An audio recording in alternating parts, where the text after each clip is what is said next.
morning, Bucknutters. Welcome to the Bucknuts Morning 5 here on Friday, August 2nd, 2019, otherwise known as the beginning of Ohio State season. Camp kicks off later today, and we are very excited about it here at Bucknuts. I am Dave Biddle. Very happy joined by Jonah Booker for his usual Friday visit. JBook, welcome in. Before we get into the nuts and bolts, I want to let the listeners know as far as practice today, the first few periods are open to the media. Practice will start at 9:30 a.m. Eastern Time, and we're going to have a practice report on Bucknuts. We're going to have videos of practice, and then afterwards we're going to interview Ryan Day and a handful of players. We'll have wall-to-wall coverage today, including interviews with Coach Day and the players, stories that we'll post on those guys, and again, like I said, a practice report. We will have photos of the players. We will have videos, so everything you could possibly want. So look for all of that today on Bucknuts. All right, let's get into it. So, JBook, what are you most curious about today, either from the videos you're going to see of practice, what Coach Day and the players are going to say afterwards, just news and notes, just what are you most curious about regarding practice later today? Yeah, I'm so pumped up right now, Dave. I mean, just the fact that the Buckeyes are back on the field and we're going to start getting some practice reports. It just makes the hair on my arms stand up. The one thing that I'm really fired up about is I just want to see what Justin Fields is going to do. He left a lot to be desired after the spring football game showing. KJ Hill showed up to Big Ten Media Day, and he was extremely bullish on Justin Fields. So I really want to see what he does. And obviously, I have to mention the defense, just having a brand-new look defense with Madison and Al Washington on the staff as well as Hafley. I'm curious to see how that's going to look and the reports that's going to surface in regards to the defense. And the thing that you really get excited about is just getting the detail and the intel about who's getting the best of who. With Justin Fields being in the program for some time now, how will he perform against the one defense, and how will that new look defense perform against Ryan Day's offense? So it's a lot to be pumped up about with the Buckeyes back on the practice field. Where are you at with this offensive line? Do you think it's going to end up being where it needs to be?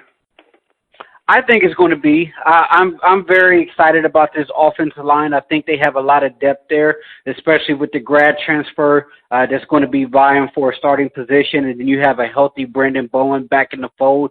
I think Josh Myers is going to be someone who's going to make a name for himself. And then obviously you have to mention Wyatt Davis, who played really well down the stretch there. And then you get there Mumford back and Josh Oliver. So you can just go on and naming some guys.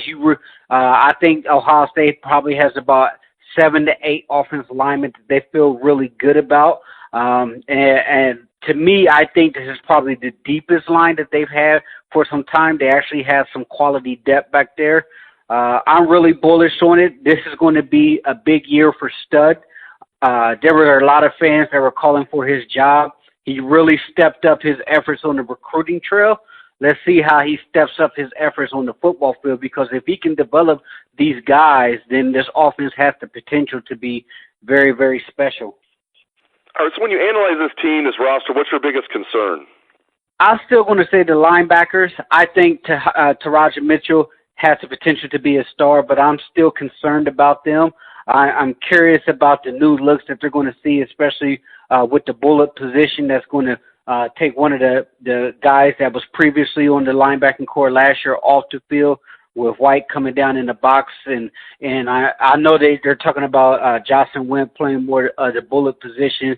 So I'm concerned about the linebackers. I hope Tough Borland Gang gets elevated to another level this year, because I think last year he was playing through a lot of those injuries and he wasn't himself. So it's going to be very, very important for Al Washington to get those guys back to playing at a high level. The fact of the matter is the Silver Bullets defense has always been on the backs of the linebacking core. Ohio State linebackers under Luke Fickell played at a really high level, and it's going to be up to Al Washington to get them back there. And if those linebackers are the weak part of the defense, that's going to be trouble. other than middle linebacker, and let's assume that the quarterback job is not actually an open job like Coach Day has said so far. It's my little joke. It's obviously Justin Fields' job, and I'm as thrilled as anybody that Gunnar Hoke is here, but it's definitely Justin Fields' job. But, JBook, as you look at it, other than middle linebacker, what position battle are you most intrigued by this camp? I would definitely – one of the other positions is I want to see what the second-string running backs are going to do, because if Demario McCall is healthy, I'm curious to see how that's going to be in the competition with Marcus Crowley and Master T. We really, really need Master T to take that next step, and they desperately need Demario McCall to stay healthy, because if he can stay healthy, then he's going to be a Swiss Army knife. J.K. Dobbins, he's a guy that has shown that he can carry a load, but he's going to need to be able to have someone who can spell him. In the last couple of years, Mike Weber was, a 1,000-yard back, pushing up on 1,000 yards last year. So they're going to need somebody to really step up to be that next guy in line. And I know a lot of people are really bullish on Master T. I need to see more out of him.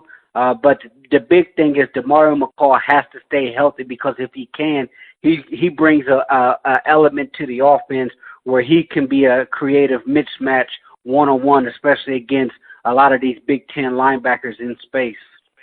I really like that one because, J.K. Dobbins has to have a good year, but he still has to have – you could argue he has to have a great year, but he still needs someone to step up behind him, maybe more than one guy, just to give him a breather and to share the load a little bit. And then if he gets hurt, look out. So they've got to have some backup running back step up. So really like that one.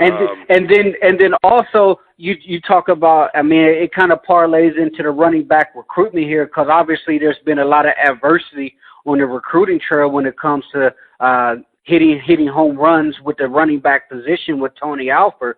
And I know a lot of fans on the board, they're pretty upset with the way things have trended when it comes to the running back recruitment with Tony Alford. So I think it's going to be imperative that the running back group perform extremely well, because they need to be able to sell that nationally. Ohio State is being able to snag those 5-star wide receivers, and a lot of people saw what Ohio State's offense looked like as far as the passing attack.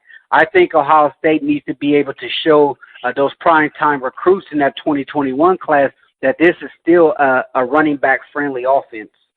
Yeah, it's funny you brought that up. I'm going to finish the show asking you about Tony Alford running back recruiting. Before we get to that, before we move on, just when you look at this 2019 team as a whole, by the way, isn't it just fun that practice starts today? It's just so damn fun to think about it. It's exciting. You look at this 2019 Buckeye roster, you look at the schedule, you look at Ryan Day, everything, from a global perspective, just how do you kind of break this team down? How do you handicap them? What do you expect in a general sense from the 2019 Buckeyes? Yeah, if you look at the schedule, Dave, this is probably the weakest schedule that I've seen when it comes to Ohio State in some time. It'd be curious if they're an undefeated team heading down the stretch, how much the national pundits will try to ding them in regards to this schedule. But with that being said, I truly believe this is the most talented team in the Big Ten. They've recruited extremely well. If you look at the top 100 24/7 commits, Ohio State pretty much has more than any other team in the Big Ten combined. So I think when it comes to the top-end talent, there's no one even close. Obviously, there's going to be a lot of question marks on the coaching front. They're going to need to be able to gel fairly quick here, because they will get tested. They will get everyone's best shot. That's just the nature of the beast at playing at Ohio State. But talent-wise, if they can put it together, there should be no reason why this team is not playing back in Indy and competing for a playoff spot. But I'm really bullish. I'm very excited about this team because there's a lot of young guys. It's a lot of unknowns here. But the sky is the limit, and this is a great opportunity for Ryan Day to show that he has the chops to lead Ohio State on the national front. No question about it. All right, as promised, let's switch gears and talk more about Tony Alford and running back recruiting. You touched on it a little bit. Where are you at with that? I think you kind of let the listener know like where you're at. But just expound on that. Where are you at with running back recruiting, Tony Alford, in particular with they're going to lose out on Bijan Robinson unless something drastically changes. Looks like he's headed to Texas. Jalen Knighton's committed to Florida State, although you never know about that. I mean, even if Ohio State got the verbal commitment, that just meant that they led at that time, and right now Florida State leads, so we'll see what Ohio State can do. But, I know, like as you mentioned, everybody on the board seems very down on Tony Alford. Where are you at with Alford and with running back recruiting in general? Right. I think that's a question you have to kind of answer in two parts. If you look at where they're at right now as far as running back recruiting, I think Tony Alford he's kind of, not necessarily dropped the ball, but he's put the program in a tough position because they desperately need running back. I expect J.K. Dobbins to leave for the NFL after this year, and with that being said, you're going to need some guys that's going to come in and be difference makers. As Urban Meyer said, Ohio State running back position, that is the Cadillac position at Ohio State. So there shouldn't be a reason why Ohio State is not attracting top-end running backs. If anything, you can probably critique Tony Alford for not having those backup guys, high-end backup guys that will be in the mix if they swung and missed on their national guys. But with that being said, I know a lot of people have revisionist history, so they completely forget that in the 2018 class, Brian Snead was a big-time get for Tony Alford. He was the number 3 running back in the country, pulling him out of Florida.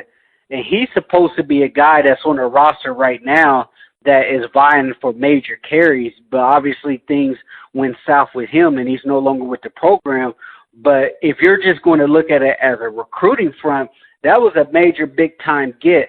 I think Tony Alford has done a really good job getting the most out of his guys when it comes to on-the-field production.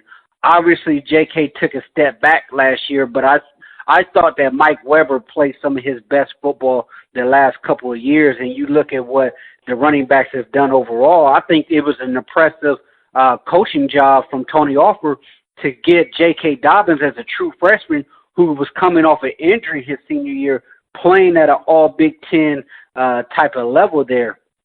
So on the field, I think Tony Alford is good, but I think there are some things that he needs to clean up on the recruiting front. Nothing JBook needs to clean up. Great stuff as always from Jonah Booker. Really appreciate it, JBook. And thank you all listeners out there for tuning into the show. Again, wall-to-wall coverage of practice on Bucknuts today with videos, with interviews with coaches and players, with practice reports. So keep it locked to Bucknuts. And hope everyone has a great day and a great weekend. Let's have Buckeye swag, best damn band in the land.